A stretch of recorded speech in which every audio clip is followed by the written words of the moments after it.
শুরুতে জানিয়ে দেব, হিজবুল্লাহর হামলায় ইসরায়েলের সামরিক ঘাঁটিতে ব্যাপক ক্ষয়ক্ষতি, ধ্বংস হবে এবার ইসরায়েল।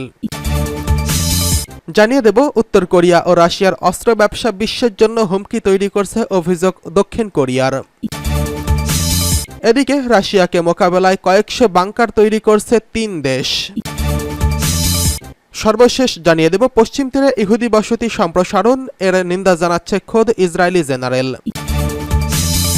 হিজবুল্লাহর হামলায় ইসরায়েলের সামরিক ঘাঁটিতে ব্যাপক ক্ষয়ক্ষতি।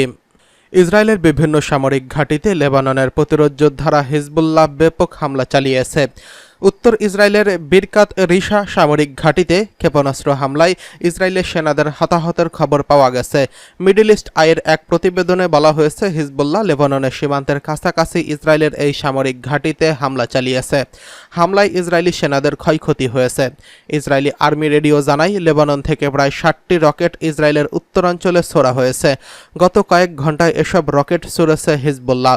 মিডল ইস্ট আই আরও জানিয়েছে, ইসরায়েলের দক্ষিণাঞ্চলে ইয়ারুন মারুন আল রাস এলাকায় হামলার প্রতিশোধ হিসেবে হিজবুল্লাহ এই হামলা চালিয়েছে। আল জাজিরার তথ্য মতে, হিজবুল্লাহ বিরাকাত রিশা ছাড়াও আল বাগদাদি, নিমর এবং মাউন্ট মেরুন সামরিক ঘাঁটিতে হামলার দাবি করেছে। এদিকে ইরানের ভারপ্রাপ্ত পররাষ্ট্রমন্ত্রী আলী বাকেরি কানি ইসরায়েলকে হুঁশিয়ার করে দিয়ে বলেছে, লেবাননে হামলার ভয়াবহ পরিণতি ভোগ করতে হবে। ইসরায়েল যদি লেবাননে আগ্রাসন শুরু করে তবে যুদ্ধক্ষেত্র তাদের জন্য জাহান্নামে পরিণত হবে এবং তারা সেখান থেকে বের হতে পারবে না।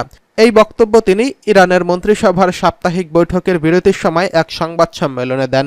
ইসরায়েলের সরকার সম্প্রতি হিজবুল্লাহর বিরুদ্ধে সর্বাত্মক যুদ্ধের হুমকি দিয়েছে, যার ফলে দুই পক্ষের মধ্যে উত্তেজনা বৃদ্ধি পেয়েছে।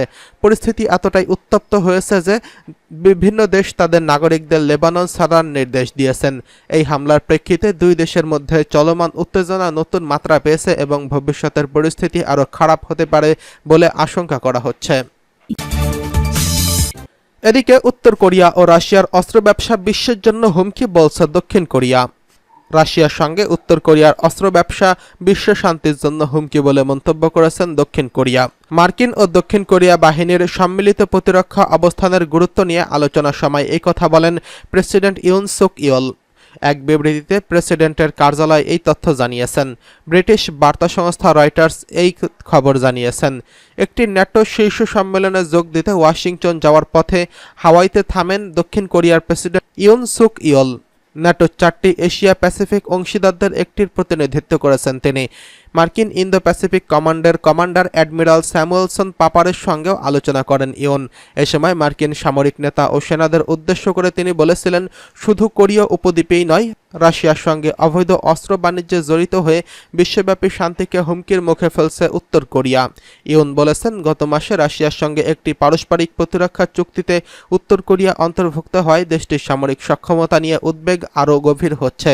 তিনি বলেন, এই বেপরোয়া সিদ্ধান্তের হুমকি থেকে আমাদের স্বাধীনতা, গণতন্ত্র এবং অর্থনৈতিক সমৃদ্ধি রক্ষার জন্য একই মূল্যবোধ সহ সামরিক সম্পর্ক রয়েছে এমন দেশগুলোর মধ্যে সংহতি অপরিহার্য।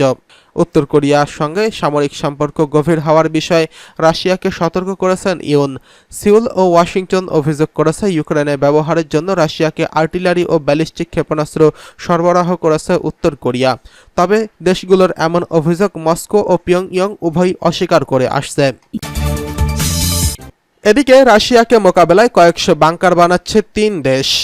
ইউক্রেনের রুশ হামলার পর থেকেই নিরাপত্তার প্রশ্নে ইউরোপের দেশগুলোর মধ্যে ভয় ঢুকে গেছে।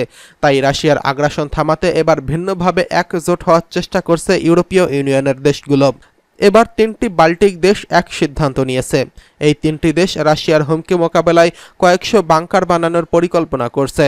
কয়েক মাস আগেই একটি বাল্টিক ডিফেন্স জোন বানানোর ব্যাপারে সম্মত হয় ওই 3 দেশ। ইউরোপকে গিলে খাচ্ছে যুদ্ধ। রাশিয়া ইউক্রেন এই বিবাদ টেনে নিয়েছে পুরো বিশ্বকে। সাপ্লাই চেইন মারাত্মকভাবে ব্যাহত হচ্ছে।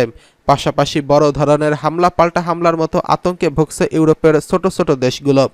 এসব দেশ সামরিক শক্তিতে অতটা বলিয়ান না হওয়ায় যোগ হয়েছে নতুন মাত্রা, আর তাই নিজেদের সুরক্ষায় অভিনব পথ খুঁজে নিচ্ছে ইউরোপের বিভিন্ন দেশ। কয়েক মাস আগেই এক প্রতিবেদন প্রকাশ করেন মার্কিন সংবাদ মাধ্যম পলিটিকো। জানুয়ারিতে প্রকাশিত এক প্রতিবেদনে বলা হয়, লটভিয়া, লিথুয়ানিয়া ও এস্তোনিয়া একটি কমন বাল্টিক ডিফেন্স জোন গঠনের ব্যাপারে একমত হয়েছেন। রাশিয়া ও বেলারুশ সীমান্তে এই ডিফেন্স জোন গঠন করা হবে। এই অঞ্চলের নিরাপত্তা উদ্বেগের বৃদ্ধির প্রেক্ষিতে এমন সিদ্ধান্ত নেয় এই তিনটি দেশ। নিজেদের পূর্বাঞ্চলীয় ফ্রন্টিয়ারের অ্যান্টি মোবিলিটি ডিফেন্স ইনস্টলেশনের ব্যাপারে একমত হয়েছেন এই তিন দেশের প্রতিরক্ষামন্ত্রী। রুশ সরকারের অর্থায়নে পরিচালিত টেলিভিশন নেটওয়ার্ক আরটি জানিয়েছে, রাশিয়ার সীমান্তের সঙ্গে 294 কিলোমিটার জুড়ে এই সুরক্ষা লাইন তৈরি করতে প্রোটোটাইপ বাংকারের পরীক্ষা চালানো শুরু করেছে এস্তোনিয়া। এই প্রকল্পের আওতায় 600 বাংকার বানানো হবে। এতে খরচ হবে $65 মিলিয়ন। বাংকারের চূড়ান্ত নকশা এখনও ঠিক করতে পারেনি এস্তোনিয়ার সরকার। বর্তমানে তিনটি ভিন্ন ভিন্ন মডেল নিয়ে বিবেচনা করছে দেশটি। আগামী সেপ্টেম্বরে 155 মিলিমিটার গোলা নিক্ষেপের মাধ্যমে ওই প্রোটোটাইপগুলোর পরীক্ষা চালাবে এস্তোনিয়া ডিফেন্স ফোর্সেস।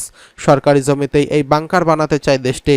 তবে প্রয়োজনে ব্যক্তির মালিকানাধীন জমির মালিকদের সঙ্গেও কথা বলবে এস্তোনিয়া কর্তৃপক্ষ। সীমান্ত এলাকায় বাংকারের প্রয়োজনীয়তা আছে বলে জোর দিয়ে বলেছেন এস্তোনিয়ার প্রতিরক্ষামন্ত্রী হানো পেভকর। তিনি বলেন, ইউক্রেনে রাশিয়ার যুদ্ধ দেখিয়েছে যন্ত্রপাতি, গোলাবারুদ ও জনশক্তির পাশাপাশি এস্তোনিয়াকে সীমান্তের প্রথম মিটার থেকেই রক্ষায় আমাদের প্রতিরোধ অবকাঠামো প্রয়োজন রয়েছে। প্রতিটি বাংকারে 10 জন করে সেনা সদস্য থাকতে পারবে বলে জানিয়েছে সংবাদ মাধ্যম ইআরআর। আগামী বছরের শুরুর দিকে এই বাংকার তৈরির পরিকল্পনা করছে এস্তোনিয়া সরকার। লিথুনিয়া, লটভিয়া ওই একই কমন ডিফেন্স জোনে কিভাবে অবদান রাখবে তার বিস্তারিত এখনও জানা যায়নি। তবে লিথুনিয়ার সাবেক প্রতিরক্ষামন্ত্রী আরভিডাস জোর দিয়ে বলেছেন, যুক্তরাষ্ট্রের সঙ্গে মিলে তারা যেই হিমার্স রকেট ব্যবস্থার উন্নয়ন করছে তা তাদের প্রতিরক্ষা কৌশলের একটি গুরুত্বপূর্ণ অংশ। ইউরোপের বিভিন্ন দেশ হামলায় আশঙ্কা করলেও রাশিয়া জোর দিয়ে বলেছে তাদের এমন কোনো পরিকল্পনা নেই। এদিকে পশ্চিম তীরে ইহুদি বসতি সম্প্রসারণ নিন্দা জানাচ্ছে ইসরায়েলি জেনারেল। ফিলিস্তিনের অধিকৃত পশ্চিম তীরে ইহুদি বসতি সম্প্রসারণের নিন্দা জানিয়েছেন স্বয়ং ইসরায়েলের সামরিক বাহিনীর একজন জেনারেল। একই সঙ্গে এই অঞ্চলে বসতি স্থাপনকারীদের সহিংসতার সমালোচনাও করেছেন তিনি। এমনকি ফিলিস্তিনি বাসিন্দারা কোনো ধরনের হুমকি সৃষ্টি করে না বলে মন্তব্য করেছেন বিদায়ী ওই ইসরায়েলি জেনারেল। এক প্রতিবেদনে এই তথ্য জানিয়েছে সংবাদ মাধ্যম আল জাজিরা। প্রতিবেদনে বলা হয়েছে, একজন ইসরায়েলি জেনারেল ফিলিস্তিনের অধিকৃত পশ্চিম তীরে বসতি সম্প্রসারণের বিষয়ে ইসরায়েলের সিদ্ধান্তের নিন্দা করেছেন এবং এই অঞ্চলে বসতি স্থাপনকারীদের ক্রমবর্ধমান সহিংসতার সমালোচনা করেছেন বলে ইসরায়েলি মিডিয়া জানিয়েছে। ইসরায়েলি ওই জেনারেলের নাম মেজর জেনারেল ইয়েহুদা ফক্স।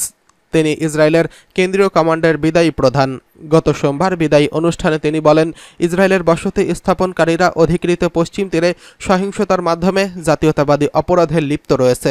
তিনি আরও বলেন, ইসরায়েলি বসতি স্থাপনকারীদের এই কর্মকাণ্ড পশ্চিম তীরে ফিলিস্তিনি বাসিন্দাদের মধ্যে বিশৃঙ্খলা এবং ভয়ের বীজ বপন করেছে, যারা ইসরায়েলিদের জন্য কোনো ধরনের হুমকি সৃষ্টি করেনি। জেনারেল ইয়েহুদা ফক্স বলেন, আমার চোখ ইহুদি ধর্মে নয়, অন্তত যার সাথে আমি আমার বাবা এবং মায়ের বাড়িতে বড় হয়েছি তার নয়। এটা তাওরাতের পথ নয়, এটির মাধ্যমে শত্রুর পথ অবলম্বন করা হচ্ছে। গত বছরের অক্টোবরে গাজায় ইসরায়েলের আগ্রাসন শুরু হওয়ার পর থেকে ইসরায়েলি বাহিনী এবং বসতি স্থাপনকারীরা ফিলিস্তিনের অধিকৃত পশ্চিম তীরে ফিলিস্তিনি শহর ও গ্রামগুলোতে অভিযান ব্যাপকভাবে বাড়িয়েছে। ফিলিস্তিনি কর্মকর্তাদের মতে, গত অক্টোবর থেকে ইসরায়েলি বাহিনী এবং ভূখণ্ডে বসতি স্থাপনকারীদের হাতে কমপক্ষে 553 ফিলিস্তিনি নিহত হয়েছেন এবং আরও 9510 জনকে আটক করা হয়েছে।